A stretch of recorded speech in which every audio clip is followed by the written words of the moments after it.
Salve, salve, amigos da fotodocumentação! Você está no canal do GEPAF, o grupo de pesquisa Acervos Fotográficos.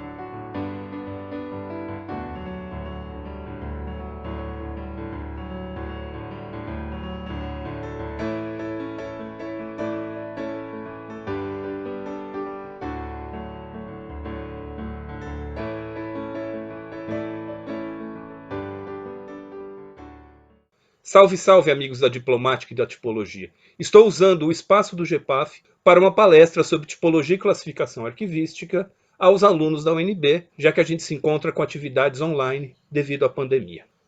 Tudo isso remete ao conceito de documento. Muitas vezes as pessoas acham que documento tem que ser escrito. Não necessariamente. Muitas vezes um documento que não é escrito, ele pode provar uma atividade. E hoje a gente vê com profusão esse tipo de situação. Uma fotografia pode provar que a pessoa esteve em determinado lugar quando ela disse que não, mas na verdade o documento está provando ao contrário. Numa investigação criminal, documentos de natureza física, material, de natureza indicial, como uma impressão digital, uma marca de sangue, pode provar muita coisa. Então, o documento ele tem que ter um suporte, ele tem que ter uma materialidade, ou seja, ele tem que ter uma existência e ele tem que ter uma informação que você extrai daí. Essa informação, ela pode estar codificada, por exemplo, uma escrita, é um código. Ela pode ser somente por impressão direta. É o que eu disse aqui de natureza indicial. Mas carrega essa informação. Essa frase que o pessoal da arquivologia adora repetir, documento é o suporte mais a informação. É o suporte mais a informação, porque se essa informação não estiver registrada em nenhum lugar, ela simplesmente não vai existir. Tudo isso que eu estou falando agora vai se tornar documento porque está registrado num vídeo. Se fosse uma palestra presencial e não fosse registrado, não seria um documento, seria somente informação. Ah, mas se eu anotasse no meu caderno, você está registrando. Não seria exatamente o que eu falei, mas seria um registro dessa ação da minha palestra. Ah, mas e o documento digital que não tem suporte? O documento digital tem suporte. Se você tem uma fotografia, um texto, alguma informação importante no seu celular, e o seu celular, por exemplo, for colocado dentro do micro-ondas ligado, você vai perder o suporte, você vai perder essa informação. Uma coisa diferente é a gente pensar no documento de arquivo. E muitas vezes as pessoas acham que para ser documento de arquivo, aí sim teria que ser escrito, teria que ter um carimbo, teria que ter uma chancela oficial. Não necessariamente. Lembra lá do que eu falei de arquivo e coleção? A principal característica do documento de arquivo é essa vinculação orgânica que ele tem com a capacidade de provar. Se ele não for escrito e conseguir provar, é um documento de arquivo. Ah, mas eu quero uma prova jurídica e se não tiver uma assinatura oficial, um carimbo, não vale. Então estamos falando de prova e prova jurídica. São questões diferentes.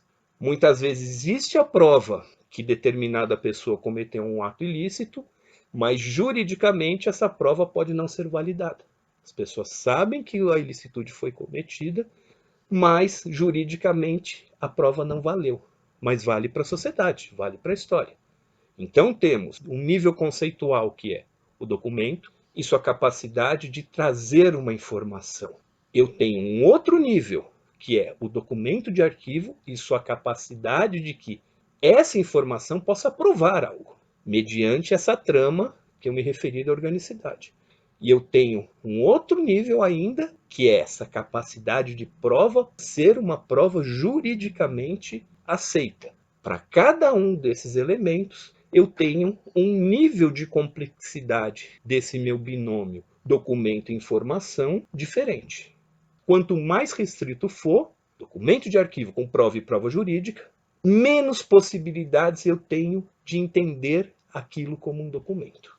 Exemplo, um depoimento que possa dar uma informação válida juridicamente, ele tem que ser transformado em prova jurídica, ele vai ser transcrito, ele vai ser assinado por alguém que está transcrevendo, ele pode ser assinado pelo interessado, e essa assinatura tem que ser chancelada como autêntica.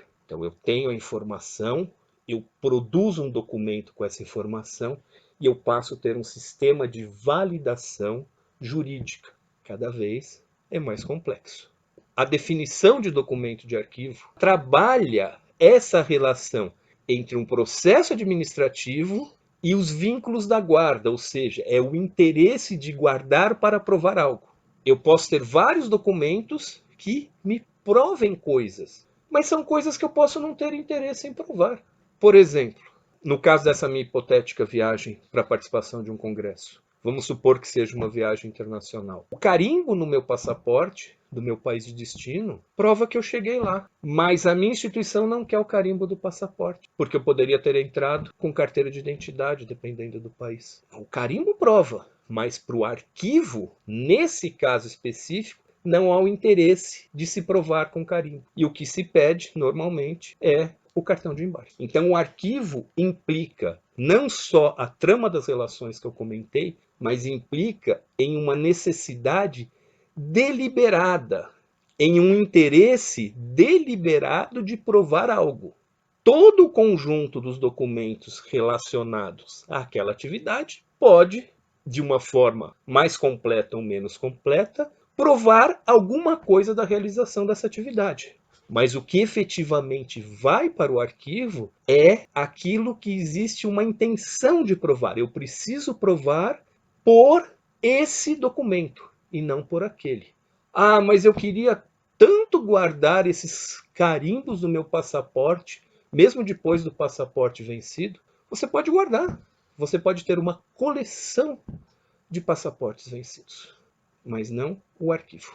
Esse carimbo do passaporte funciona como documento de prova quando você está no outro país para provar que você está ali legalmente? Sim, mas isso é um documento de prova para a outra autoridade, para a autoridade do outro país, que é uma prova que vai ser requerida a você no momento do seu regresso à sua casa. Essas luvas representam uma instalação, uma obra de arte, mas o motivo delas estarem aí é para que nós não nos esqueçamos do que nos coloca o Bertolt Brecht. Como uma obra de arte, ela é um documento. Não é um documento de arquivo, justamente porque ela não tem essas características que eu mencionei. Mas ela é uma obra de arte relacionada à indústria dos trabalhadores de cal, que mostra o quê? Como as luvas, elas estão carcomidas pelo próprio cal, que provavelmente a mão dos operários também está ferida, e é uma quantidade bastante grande de luvas.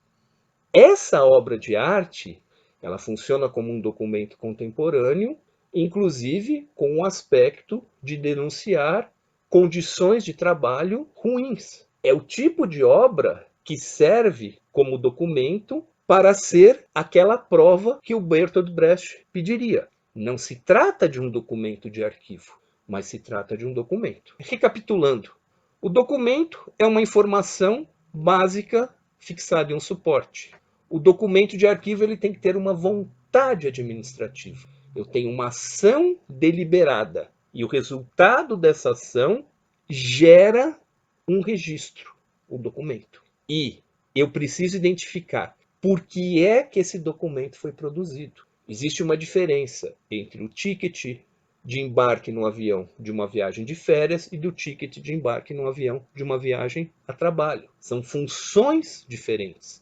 O contexto é diferente. Quem produz o ticket de avião? Não é a companhia aérea. A companhia aérea emite. Quem produz arquivisticamente sou eu, que sou interessado. Quando? Como? E por quê?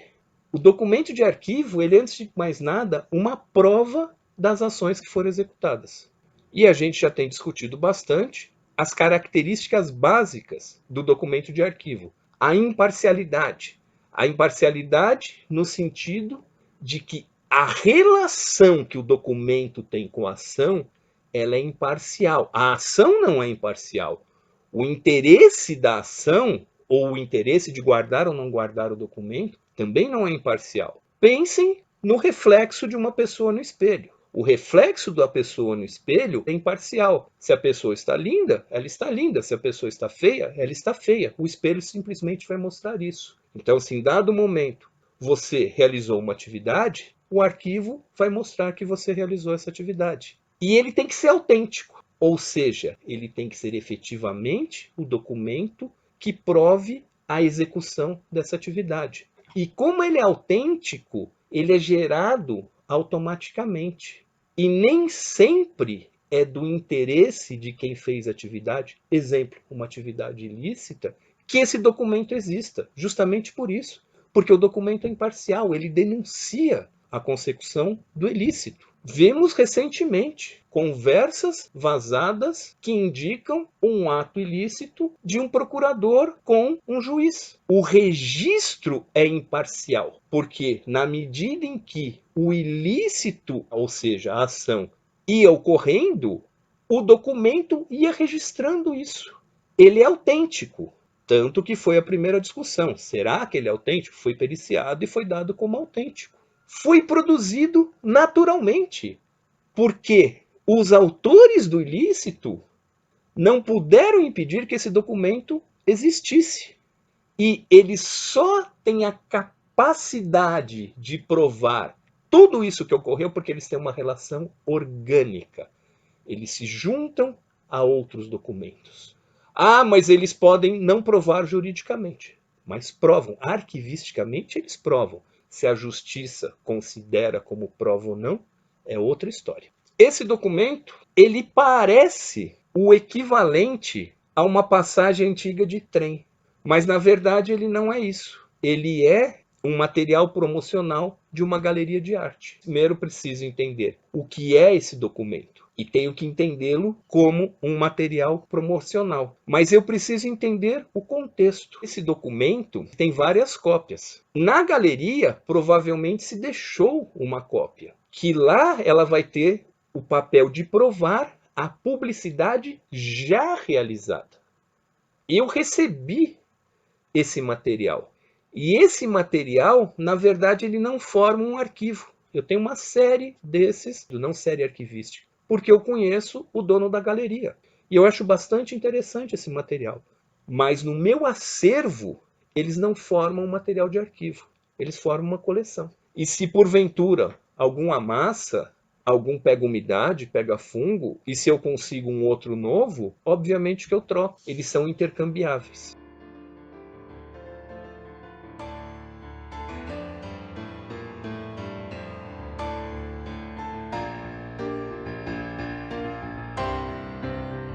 Saudações fotográficas a todos e até a próxima. Um abraço.